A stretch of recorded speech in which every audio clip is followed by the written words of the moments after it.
The most striking thing the president did was he focused mostly on China, and he said he was releasing all of these new documents tonight that were going to prove more things about China.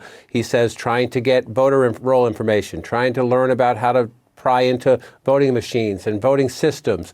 He never directly connected any of that to changing an election result. That's important. I don't have the documents in front of me. We'll see if they get you there, but the president never did.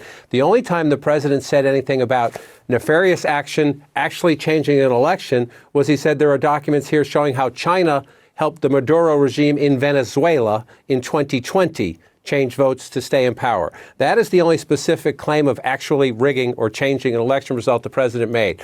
Much of it was, again, China's trying to do this. Russia did a little bit of that. But again, focused mostly on China about things we've known about, things that have been in past intelligence reports about China. Yes, trying to get information about U.S. voters. Yes, trying to test the vulnerabilities of U.S. election systems. But nowhere did the president in that speech connected to they changed the result in this state, or they changed the result in this precinct. There was no connecting the dots to that point in the speech. What was most striking to me, Caitlin, you covered the Trump White House at the time, was he had a boogeyman, and it was the familiar deep state.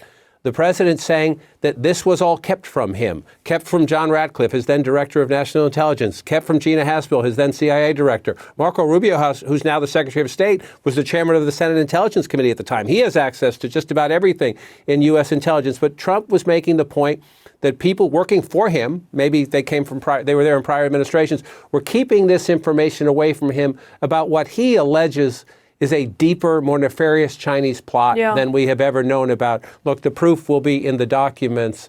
But again, the president never connected the dots in any way to saying, and they did this in Georgia, for example, or they did this in Arizona, for example. He talked about a Democratic voter registration group in Michigan that he said, as if, this was a horrible, horrible thing. They were giving out gift cards to people if they registered more voters, as if there was some nefarious nature to that. So a lot of it was greatest hits.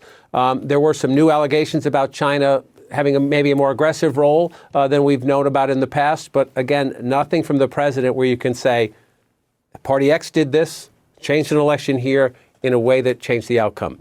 I did not hear one word of that.